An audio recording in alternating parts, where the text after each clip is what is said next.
Alors, pour la définition des combinaisons d'actions, on va bien sûr distinguer bien sûr, un ensemble de paramètres, plutôt un ensemble de cas de charges. Il y a ce qu'on appelle les charges permanentes. Dans les charges permanentes, il y a tout ce qui est poids propre de l'ouvrage, poids des remblais, poids du superstructure, également tout ce qui est poussée des terres, tout ce qui est poids des terres. Tout ça, c'est rangé dans Gmax et Gmin. Alors, Gmax et Gmin, c'est ce que j'ai expliqué la dernière fois, c'est en fonction de la valeur, est-ce qu'elle est favorable ou défavorable. Par exemple, la superstructure, on va la considérer avec deux valeurs, Gmax et Gmin. Par exemple, également la poussée des terres, on va la considérer avec deux valeurs, une valeur minimale et une valeur maximale. Et chaque fois que nous avons bien sûr à calculer un élément, on va utiliser soit la valeur maximale, soit la valeur minimale en fonction de ce qu'on a. C'est ce que j'ai expliqué la dernière fois, en disant tout simplement que lorsque vous avez par exemple à calculer le DALO, donc lorsqu'on s'intéresse par exemple au moment au niveau des travers supérieurs, alors là il faut considérer la valeur maximale par exemple de la superstructure, c'est-à-dire de tout ce qui est équipement. C'est-à-dire on va utiliser submax. Par contre, lorsqu'on veut par exemple calculer le moment ici, on doit plutôt utiliser la valeur minimale de la charge de superstructure. C'est pour ça qu'on doit nécessairement considérer la valeur maximale et minimale de chaque type de charge.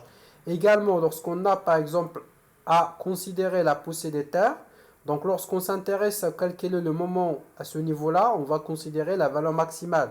Par contre, lorsqu'on s'intéresse à calculer le moment ici, on va plutôt considérer la valeur minimale. C'est comme ça, c'est pour cela qu'on a considéré le Gmax et le Gmin. C'est pas comme le cas par exemple d'une poutre sur des appuis simples.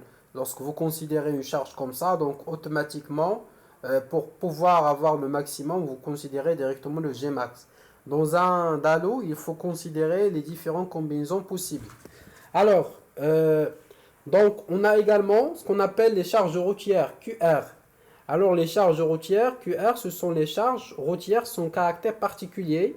Et dans ces charges, on va ranger tout ce qui est charge de A de L, système BC, système BT, également les surcharges sur remblai. Je dis également les surcharges sur remblai. Donc, il y a également les charges sur trottoir. Donc, ce sont les charges générales du trottoir. Donc, nous avons vu, en fait, les charges de trottoir, ce sont une charge répartie sur la zone de trottoir. Donc, dans la valeur bon, bien sûr, elle peut être générée directement par le logiciel, mais la valeur du charge sur trottoir, c'est tout simplement 0,15 tonnes par mètre carré, ou bien, si vous voulez, 1,5 kN par mètre carré, qui est appliqué sur le trottoir. Donc, si je dessine en plan, par exemple, la chaussée, ou bien la largeur de l'ouvrage, vous avez ici les deux trottoirs, c'est les deux zones qu'on a définies. Et bien sûr, sur ces deux zones, on va appliquer la surcharge sur trottoir. Donc la surcharge trottoir, c'est ce qu'on note ici, le TER, pardon. Après, nous avons également les charges à caractère particulier. C'est le MC 120, le ME 120 et le D et le E. Ça, ce sont les surcharges les surcharges routières, plutôt les surcharges à caractère particulier, c'est-à-dire les surcharges exceptionnelles. Mais comme j'ai déjà dit, pour un DALO, il est suffisant d'utiliser uniquement le MC120 et le ME120. Même pour les charges sans caractère particulier, c'est toujours le BT qui est le plus défavorable. On ne trouvera jamais le BC qui soit le plus défavorable pour les ouvertures envisagées pour les calculs des DALO. Alors, bien sûr, dans les combinaisons d'actions, on va distinguer les combinaisons aux états limites ultimes, avec bien sûr des coefficients de pondération. Par exemple, si on prend la première combinaison, c'est 1,35 Gmax plus 1,6 fois QR plus 1,6 fois TR. Voilà. Donc, ce sont les charges, par exemple, la première combinaison.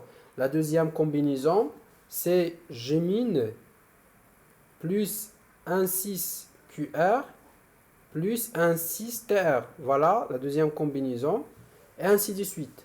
On a ici les combinaisons élues. Donc, dans les états limites ultimes, on distingue bien sûr les combinaisons fondamentales et les combinaisons accidentelles dans notre configuration.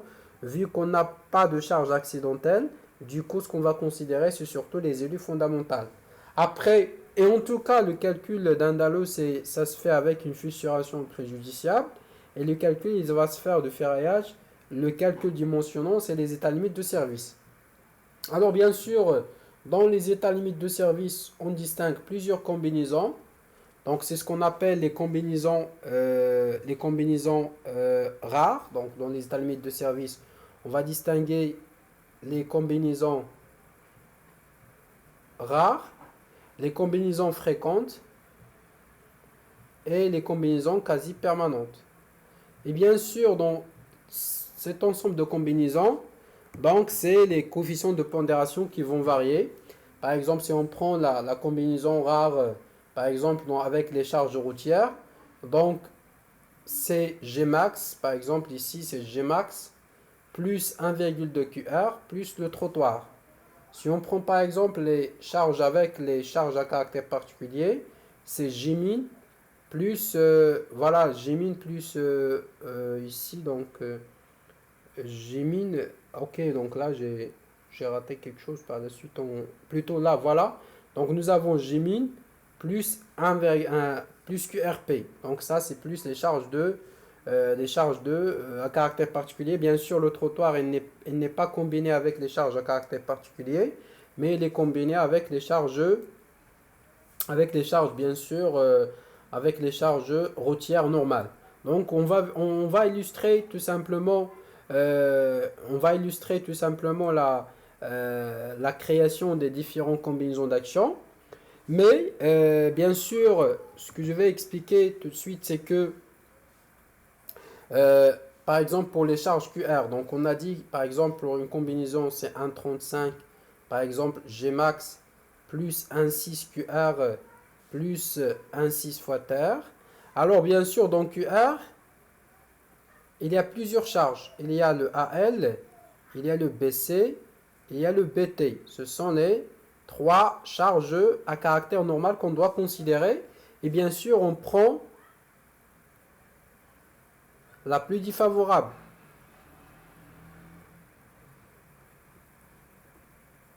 Ça veut dire que lorsqu'on va faire les combinaisons d'actions, on doit créer la combinaison Gmax plus 1,6 par exemple BC plus 1,6 TR. Ensuite, on va créer la combinaison 1,35 Gmax plus 1,6 BT plus 1,6 TR. On va créer également la combinaison 1,35 Gmax plus 1,6 A2L plus 1,6 TR. Et ensuite, bien sûr, on va faire l'enveloppe de ces charges. Donc, c'est l'enveloppe.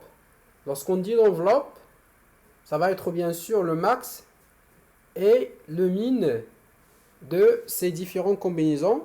Et bien sûr, c'est ça ce qui va composer ce qu'on appelle LUQR. Par exemple, LU des charges à caractère normal, c'est le max, c'est l'enveloppe de ces différentes charges. C'est-à-dire le minimum et le maximum de ces différentes combinaisons. Ou bien, on verra, ce qu'on va faire, c'est qu'on va créer une enveloppe de ces charges. Et c'est cette enveloppe qu'on va, bien sûr, combiner avec les charges Gmax et, bien sûr, les charges, voilà, et les charges de trottoir. Est-ce que c'est bon par rapport à ce rappel sur les combinaisons d'actions?